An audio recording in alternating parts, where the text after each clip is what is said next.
अरिहंत परमात्मा श्री सिमंदर स्वामी भगवान के चरणों में हृदय की अनंत असीम आस्थाओं के साथ वंदन नमन। परम पूज्य परम आराध्य आचार्य भगवान के चरणों में हृदय की अनंत असीम आस्थाओं के साथ वंदन नमन।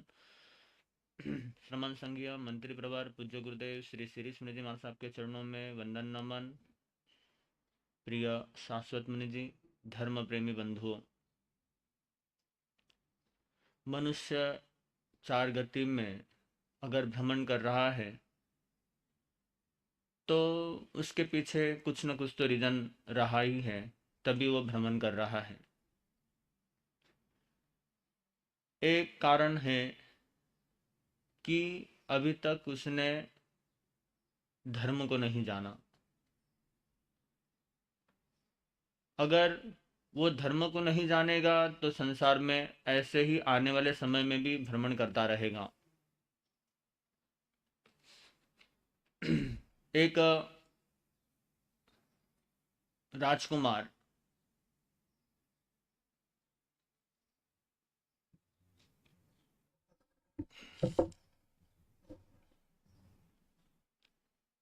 एक बार एक राजकुमार बीमार हो गया और बहुत सारे वैद्य उसकी चिकित्सा के लिए आए। सबने अपनी तरफ से भरसक प्रयत्न किया कि राजकुमार ठीक हो जाए, परंतु राजकुमार ठीक नहीं हुआ। तो एक दिन राजा ने नगर में घोषणा करवाई कि जो भी राजकुमार के रोग को ठीक करेगा उसको उचित पुरस्कार दिया जाएगा। तो तीन वैद्य जो थे प्रमुख रूप से आए। उन्होंने जैसे ही राजकुमार ने उनको पूछा कि भाई आखिर आप आए हो तो आपके पास औषधि चिकित्सा क्या है जिससे कि राजकुमार ठीक हो जाए। तो जो पहला जो वैद्य था उसने कहा कि उसके पास एक ऐसी औषधि है, अगर राजकुमार बीमार है, रोग है कोई, तो उसका रोग ठीक हो जाएगा, नहीं तो और बीमारी बढ़ जाएगी। अब कौन ऐसा व्यक्ति होगा कि ऐसी दवा ले जिससे कि मतलब उसमें कोई भरोसा ही ना हो कि ठीक भी हो या ना हो। तो राजकुमार ने पहले वैद्य को मना कर दिया। जो दूसरा वैद्य था उसको पूछा गया कि भाई तुम्हारे पास क्या औषधि है। तो राजकुमार जो वैद्य थे उन्होंने कहा कि राजकुमार यदि उनके अंदर में रोग है तो जो मैं चिकित्सा करूंगा, जो मैं औषधि दूंगा, उससे राजकुमार ठीक भी हो जाएंगे, और अगर कोई नहीं भी होगा तो मतलब ना हानि ना लाभ, ना उसमें कोई नुकसान वाली बात नहीं है। उन्होंने कहा चलो तीसरे वैद्य को और पूछ लेते हैं। तीसरे वैद्य से जब उन्होंने पूछा तब उसने कहा कि मेरे पास एक ऐसी औषधि है जो राजकुमार के रोग को ठीक भी कर देगी और भविष्य में आने वाले समय में भी उसको कोई रोग नहीं होगा। तो जो तीसरा जो वैद्य था उसकी चिकित्सा करवाई गई, राजकुमार ठीक हो गए। आप होते तो आप भी यही करते, तीसरे वैद्य का ही चयन करते, क्योंकि तीसरा जो वैद्य है उससे रोग भी समाप्त तो हो रहा है और आने वाले समय में रोग ना होने की भी संभावना है। धर्म भी जो है वो तीसरे प्रकार की औषधि के रूप में बताया गया है कि जो धर्म है वो भी यही काम करता है। जो अनादिकाल का जो व्यक्ति का भ्रमण है उसको भी वो समाप्त कर देता है, और आने वाले समय में वो भ्रमण ना करे, इस तरह का भी धर्म के पास सब कुछ साधन है। हम सब कुछ करते हैं पर धर्म पर विश्वास नहीं करते, धर्म पर श्रद्धा नहीं करते। अगर हम धर्म में आ जाए तो हमारी जितनी भी चीज़ें हैं वो अपने आप ठीक हो जाती हैं। कई बार आपने भगवान के मुखारबिंद से भी सुना है कि धर्म क्या है। तो भगवान ने फरमाया भी है कि वस्तु साहब धम्मो, वस्तु का जो स्वभाव है वो धर्म है। जैसे अग्नि का स्वभाव जो है उष्णता है, पानी का स्वभाव शीतलता है। अगर पानी में कुछ समय के लिए अगर उसमें गर्माहट आ जाती है, अगर उसको गर्म कर दिया जाता है, तो कुछ समय के बाद उसको दोबारा से आना वापस शीतलता में ही होता है। तो उसका जो स्वभाव है पानी का वो शीतलता है। वैसे ही व्यक्ति का जो स्वभाव है वो शांति है, समता है, प्रेम है। अगर वो धर्म में आ जाता है तो अपने आप ही उसके क्रोध समाप्त हो जाते हैं, उसके अपने आप अहंकार समाप्त हो जाते हैं। क्योंकि धर्म की शरण में आने से ही सब कुछ अपने आप ठीक हो जाता है। जैसे कि कहा भी है, जरा मरण वेगेनम बुझमानान पानिनम धम्मो दीवोपैठाय गई शरणमुत्तमम्। ये जो जन्म और मृत्यु जो पूरा संसार इस चक्र में चल रहा है, इससे अगर कोई बाहर निकाल सकता है तो वो धर्म ही है। धर्म ही एक ऐसा द्वीप है, ऐसी गति है जो आपको दुर्गति से भी पार कर ले जाता है और सुगति में प्रवेश करवाता है। कई बार व्यक्ति अपने अहंकार में कितना अनर्थ कर जाता है। कहते हैं कि जब सम्राट अशोक, जब उन्होंने कलिंग पर विजय प्राप्त की, तो उस समय वो बड़े खुश हुए कि भाई मैंने विजय प्राप्त कर ली। तो उपगुप्त जो थे वो वहां पर आए और उन्होंने कहा कि मैं बधाई दूं, उससे पहले मैं तुम्हें युद्ध भूमि में ले जाना चाहता हूं, वहां का नज़ारा आप देखिए, तो आपको फिर उसके बाद में बधाई दूं। तो सम्राट अशोक जो थे युद्ध भूमि में गए और उन्होंने देखा कि कितने सारे जो लोग हैं वहां पे रो रहे हैं। किसी का पुत्र चला गया, किसी के पिता चले गए, किसी का मतलब कोई ना कोई परिवार के कोई ना कोई सदस्य जो है वो परलोक को प्रयाण कर गए थे। तो उसको बड़ा दुख हुआ कि बिने आप मुझे यहाँ से दूर ले जाओ। उसने कहा कि पर इसके जो इस नज़ारे के जो है इसका आखिर है कौन? व्यक्ति, व्यक्ति का अपना अहंकार ही है, व्यक्ति की अपनी तृष्णा ही है कि और व्यक्ति आने इसमें मतलब और बढ़ना चाहता है अपने आप में। वो चाहता है कि कहीं ना कहीं उसकी जो राज्य लिप्सा है, जो धन संपत्ति जो वो और बढ़ाना चाहता है। व्यक्ति सब कुछ कर लेता है पर धर्म एक ऐसी चीज है, धर्मो रक्षति रक्षितः। धर्म की जो शरण में आ जाता है, धर्म उसकी स्वयं रक्षा करता है। धर्म बड़ा बलवान है। कहते भी है जैसे जाचे सूर तरु देत सुख, चिंतित चिंता रैन, बिन जाचे बिन चिंतिए, धर्म सकल सुख देन। धर्म एक ऐसा वृक्ष है, जैसे वृक्ष है उसकी छाया में अगर चले जाओ तो वो छाया भी देता है, फल भी देता है, वृक्ष का हर चीज काम आ जाता है। वैसे ही धर्म भी है जो आपको भौतिक चीजें तो देता ही है पर अध्यात्म के परम शिखर पर भी धर्म ही पहुंचाता है।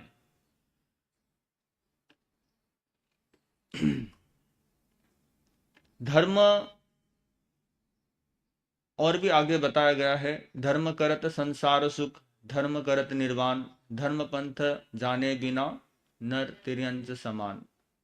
कि अगर आपने धर्म को नहीं जाना तो आपका जीवन जो है वो नरक और तिरंज के समान है। मतलब जिसने धर्म को नहीं जाना वो दुखी दुख पाता है।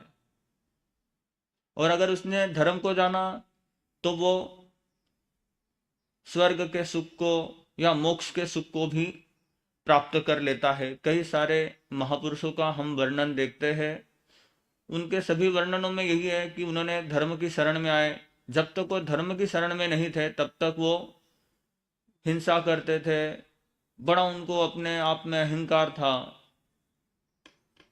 पर जैसे जैसे वो धर्म की शरण में आए, धर्म को उन्होंने समझा, तो अपने आप उनके जीवन में शांति आई, समता आई।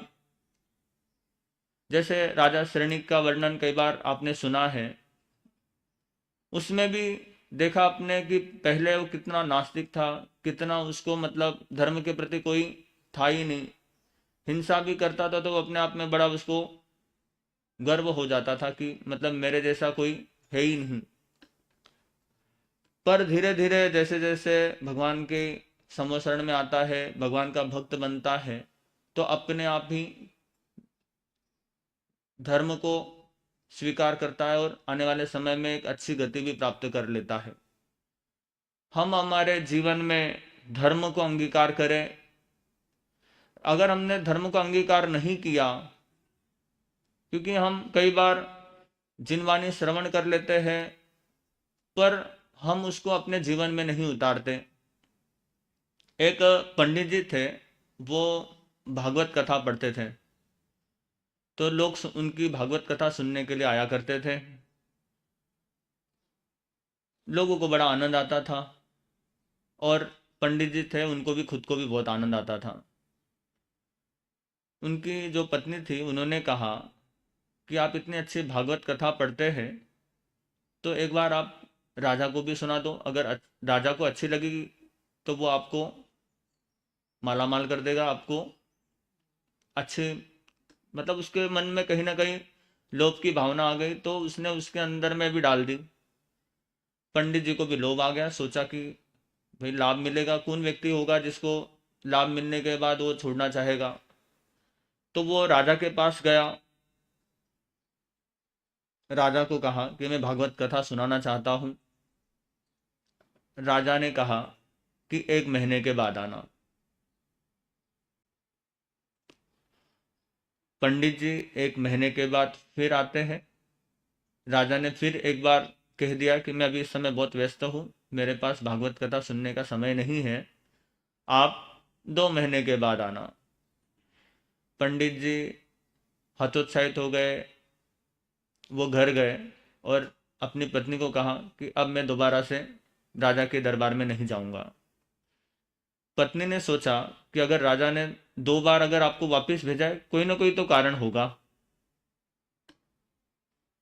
तो जैसे ही उसने थोड़ा चिंतन किया, मनन किया, फिर पंडित जी के मन में खुद क्या आ गया कि मैं एकांत में जाके भागवत कथा पढ़ूंगा।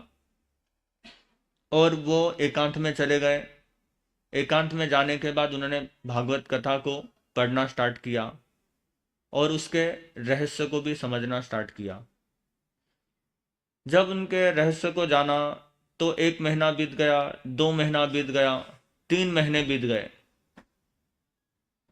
3 महीने के बाद राजकुमार जो राजा था उसके मन में आया कि पंडित जी नहीं आए, भी कहाँ चले गए, देखे तो सही, पता तो करे, भागवत कथा सुनाना चाहते थे। तो वो पंडित जी के घर पे गए। पंडित जी उस समय वहां थे नहीं, क्योंकि पंडित जी जंगल में एकांत में गए हुए थे, वहां पर वो भागवत कथा का अध्ययन कर रहे थे, भागवत कथा में वो डूब रहे थे। जैसे ही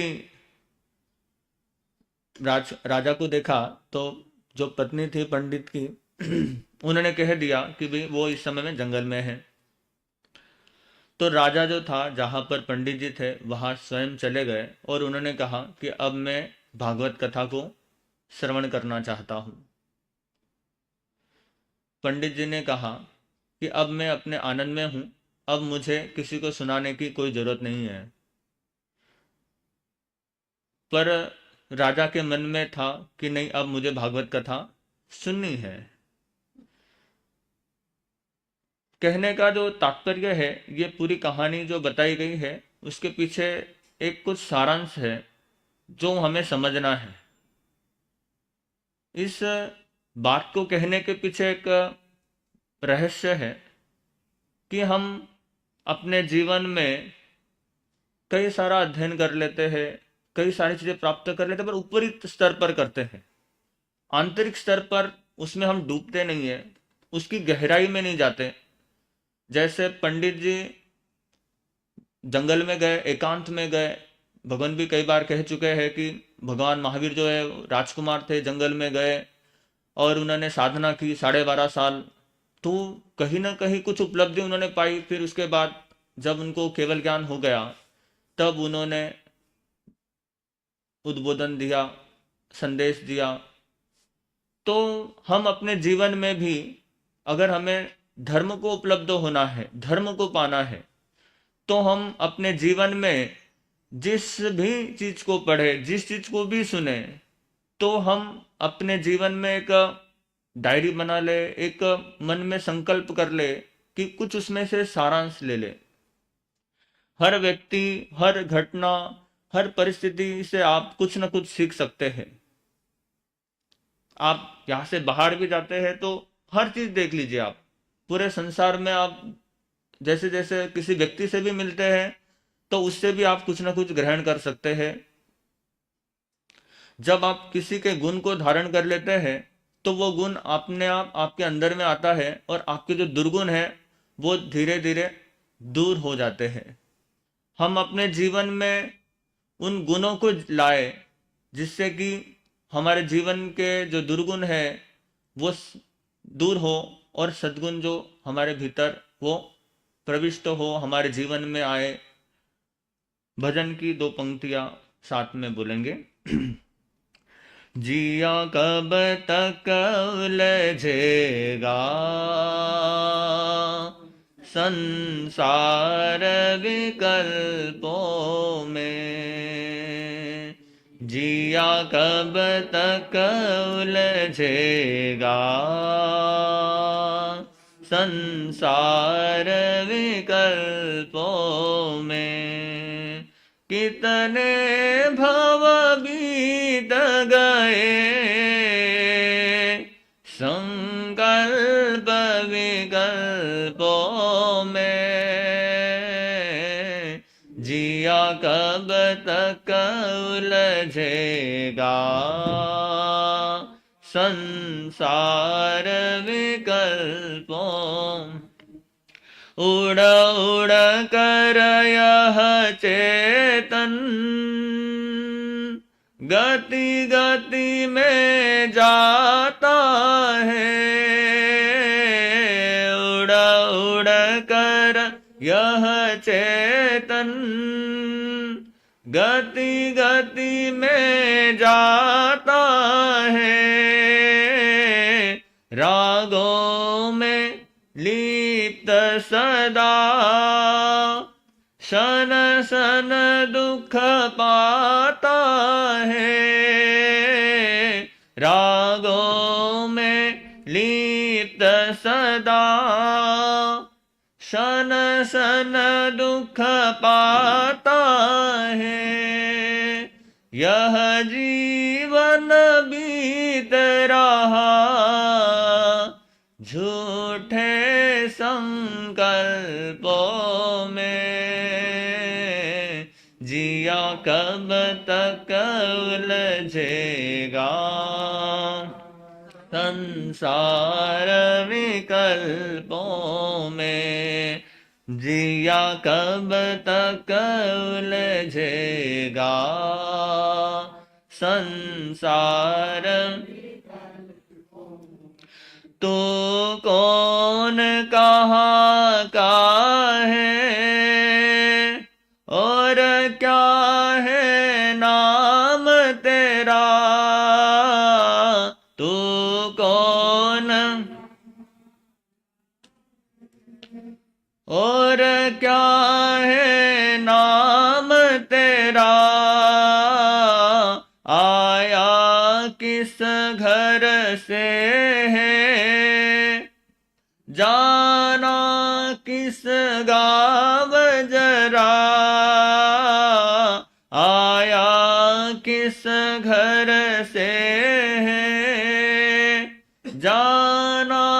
किस गाव जरा, अंतर्मुख हो जा तू, तो सुख निर्विकल्पों में जिया कब तक उलझेगा, संसार विकल्पों में जिया कब तक उलझेगा, संसार। यदि अवसर चूका तो भव भव पछताएगा,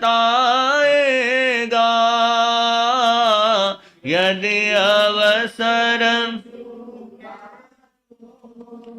भव भव पछताएगा, यह नर भव कठिन महा, किस गति में जाएगा, यह नर भव कठिन महा, किस गति में जाएगा, अनगिनत जन्मों में, अनगिनत विकल्पों में जिया कब तक उलझेगा, संसार विकल्पों में जिया कब तक उलझेगा, संसार विकल्पों में कितने भव बीत चुके, संकल्प विकल्पों में जिया कब तक, संसार विकल्पों में जिया कब तक उलझेगा, संसार विकल्पों में जिया कब तक उलझेगा, संसार विकल्पों में। जैसे कि भजन में भी कहा है कि व्यक्ति जब तक अपने आप को नहीं जानेगा, क्योंकि जब तक नहीं जाना तभी तक इस 4 गति 84 लाख में भ्रमण कर रहे हैं। जब अपने आप को जान लेंगे तो अपने आप ही ये जो संसार का जो चक्र है अपने आप ही रुक जाएगा, थम जाएगा और अपने लक्ष्य को हम प्राप्त कर सकते हैं। क्योंकि ये जो मनुष्य का जीवन है बड़ी दुर्लभता से मिला है।